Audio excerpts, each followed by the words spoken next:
Hey, what's up, guys? Today I'm going to be walking you through an SEO case study from a Shopify brand we've been working with now for about the last year. They are in the skincare niche, and May of last year, the founder reached out to me, who I knew from a previous freelancing contract. He launched an ecom brand about 2 months before May and was scaling like crazy with Google ads and TikTok ads. They also had a pretty sizable organic presence on TikTok from what I remember, but they had no organic presence on Google whatsoever, had never done any intentional SEO.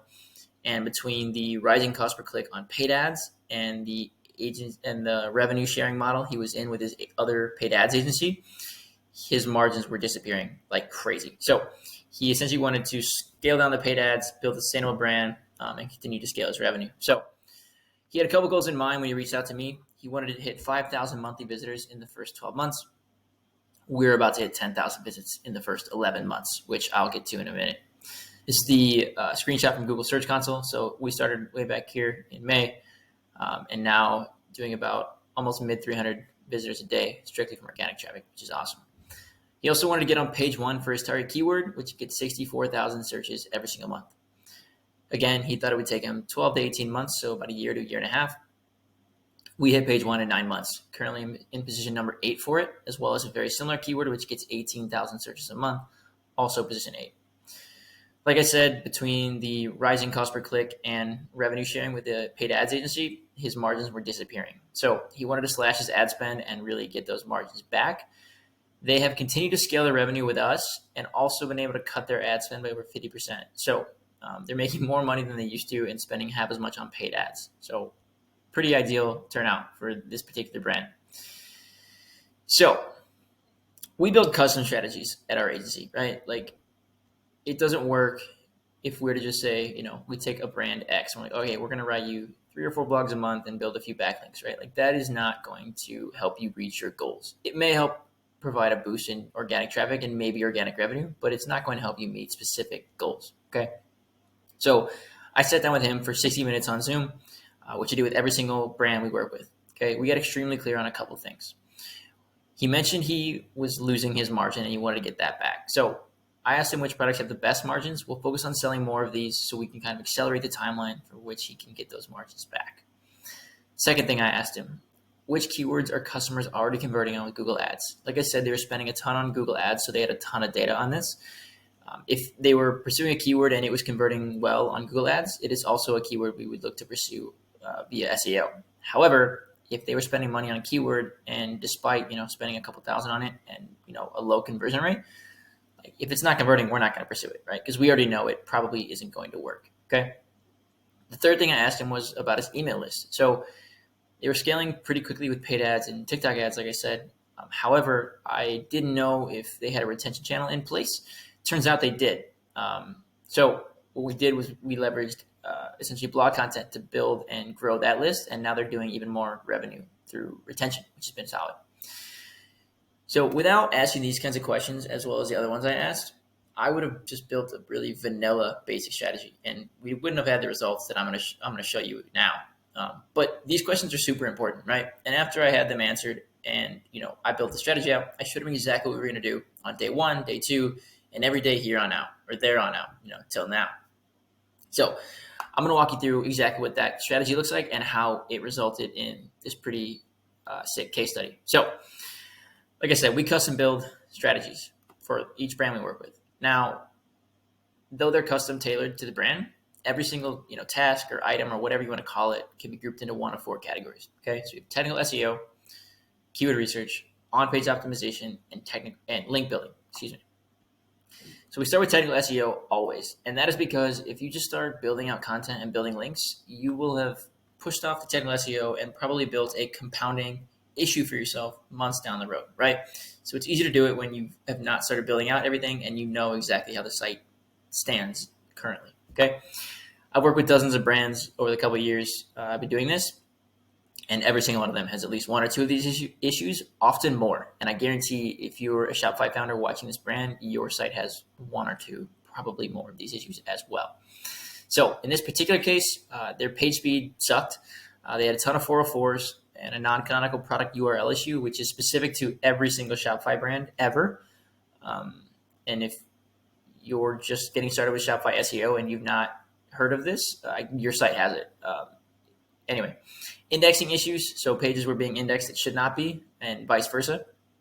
Missing or duplicate meta titles and descriptions, and plenty more. I will not break down, every single issue we fixed, but essentially what we did, we audited the entire site and prioritized the most important items. So which items were, which had the most amount of errors, which items were going to move the needle faster, right? Like pages not being found in search that should be found in search. Like that's a primary essential issue, right?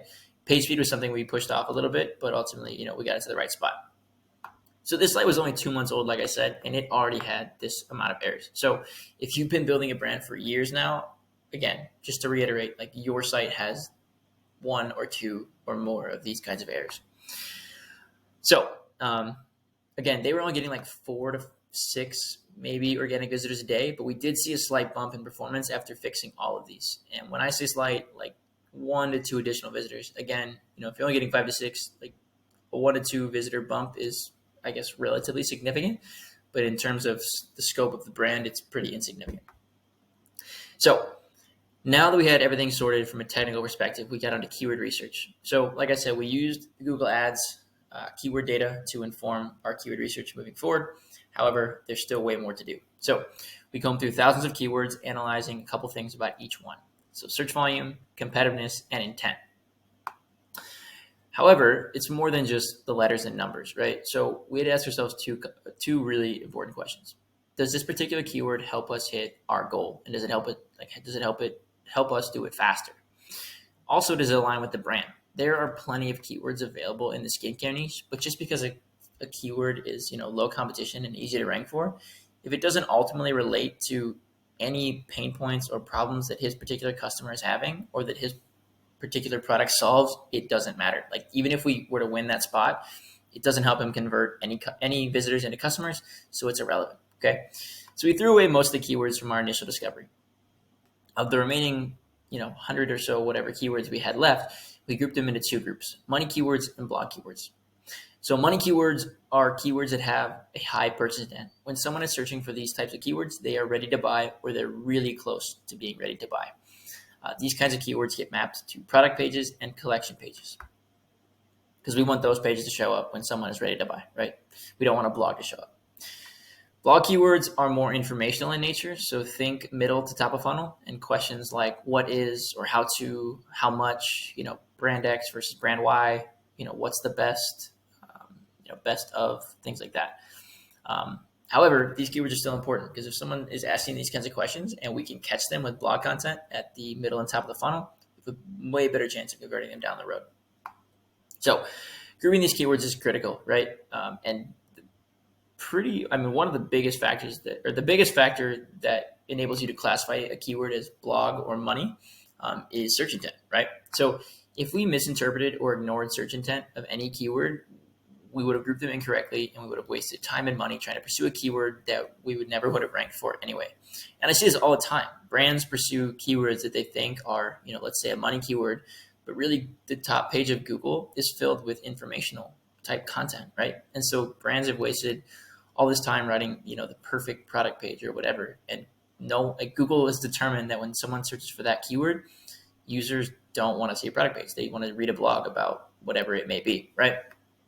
So just going further into that example, let's look at a hypothetical here. Let's assume keyword A is a blog keyword, right? But we just assumed it was a money keyword, and we went straight on to on-page optimization, right? So let's say we optimize a collection page for this keyword. We spent hours crafting the brief, perfecting the content, doing customer research, building internal links, maybe some backlinks, all this time, all this money, right? And, a couple months pass and Google has not given that page any attention. Why? Well, it's because we ignored search intent, right? If we would have looked when we first identified the keyword and found out that, when someone searches for this keyword, Google has identified that they want informational content. And so all of the top 10 results are blogs, and we tried to rank a collection page. So no matter what we did, we would have never gotten to page 1. We would have had to build probably an obnoxious amount of links just to get to page 1. And even then, we never would have made it to the top spot. So if you ignore search intent or totally misunderstand it, Google is going to ignore you, and you will never, get to page 1 or make any money from, those blogs or collection pages. So, like I said, we manually check every single keyword for intent, and then we map it appropriately. Wow, once they're grouped into money keyword or blog keyword, they can be classified even further. So, for money keywords, were we going to assign it to a product page or a collection page? And for blog keywords, which products and collections do they support? Which content cluster do they belong to? Is it a keyword, at the top of the funnel, or is it more the middle of the funnel? Like where does it fit, in terms of the entire process? So, I can see this coming together. I'm looking at a spreadsheet of keywords and of all this data, right? And I'm looking at the SERPs as I check every one. I can see these things coming together, right? I see a bunch of low comp keywords, and we're going to crush it on content. We're going to be able to push these collection pages and money pages up into the top 10 rankings pretty quickly, right? So I knew the goals he set out we were going to crush them, and I knew we would do it on a faster timeline than he wanted, which has been awesome. So now that we have keywords, we actually have to optimize the pages for them, okay? So we always start with money pages because this is where brands make money, right? If we read a ton of excellent blog content and we don't spend any time optimizing the product pages or collection pages, we will have just driven a ton of traffic and they will have made limited amounts of money, right? Like traffic does not make money, okay? So start with the money pages. We put the target keyword in all of the necessary locations: page title, URL, meta title and description, H2 and 3s, naturally throughout the product description or collection page description, as well as the image alt text. It needs to be in every single location here, okay? Do not skip any one of them. They are all important. So do this for every single product and collection page. We have a writer on our team that's dedicated exclusively to these money pages. So he focuses strictly on search engine, like SEO, bottom funnel content, right? And he crushes it. After that, we resubmit the pages to be re-indexed in Search Console. Then we get on to blog keywords. So our blog content creation process is pretty in-depth. It takes anywhere from like 4 to 6, maybe 7 hours in some cases, really to go through the whole thing. So we start with a pretty in-depth brief process. This is one of my buddies on Twitter. Apparently I have the most detailed briefs he has ever seen. So they're multiple pages long. We make sure we have covered everything from what the competitors are covering to what they're missing. In this particular case, like we wanted to link out to a ton of, scientific backed or scientific based research articles because we're in the skincare niche. So we need to have some credibility there and things like that, right? Our brief process is first, and then we get into the actual writing process. However, when you combine these two, it's pretty damn effective. This particular brand, the same exact brand in the skincare niche, ranks for 931 keywords on page 1, all blog content. So they rank for a couple other, obviously they have hundreds of more money keywords on page 1, but 931 of them come from blogs, which is solid. We also use native English speakers or native English writers. We don't outsource your brand's content, even if it's going to be cheaper on our end. Ultimately, the content quality is just not the same if we were to outsource it. Okay. Anyway, our content creation process works quite well. So now onto link building. So link building essentially entails 2 parts. We have backlink building and internal link building. So I'm going to start with backlinks.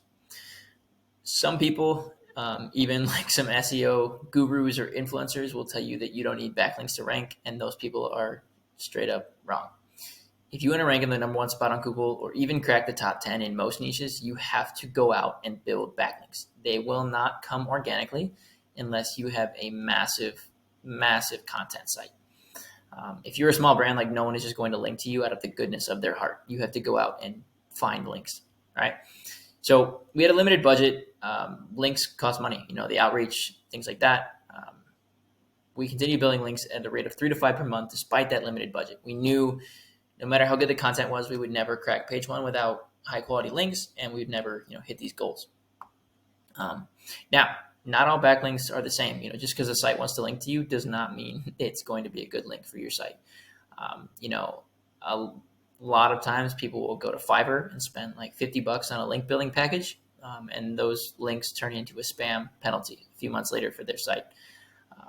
Anyone in your DMs that's reaching, whether it's LinkedIn or Twitter or whatever, that's reaching out for guest posting services, again, probably would pass. I personally pass on all of those links, and most of the people I know in the SEO space also pass on those as well. we also have a 6-step QA process that we use to evaluate every single link and every single website. Only if it passes all 6 of those steps do we actually move forward and build it for our client. Like I said, without those links, we don't hit our goals. Now, backlinks are awesome. They are votes of confidence from other websites for you. And so as you acquire more votes of confidence, Google is going to trust you more, right? But backlinks are hard to get, right? You have to communicate with other sites. You have to determine, where the URL is going, things like that. However, you should be leveraging internal links on your site, and we do. So internal links are awesome. A couple of reasons. So the first of which, if you write the best SEO blog in the world about any topic, I don't care what it is, like it's the best research, it's the best formatted, whatever, and there are no internal links pointing to it or pointing to it from other pages on your site or pointing from it to other blogs on your site or other pages on your site, it's never going to rank. It won't even crack the top 50 in results, probably. These internal links show Google how your site is connected, and they also allow users to navigate your site more easily. All right. So without internal links, like your content never ranks. Now, when built strategically, internal links will help your money pages rank higher and help your brand make more money. One instance of this is Google ignores backlinks built to product pages because it views them as spam.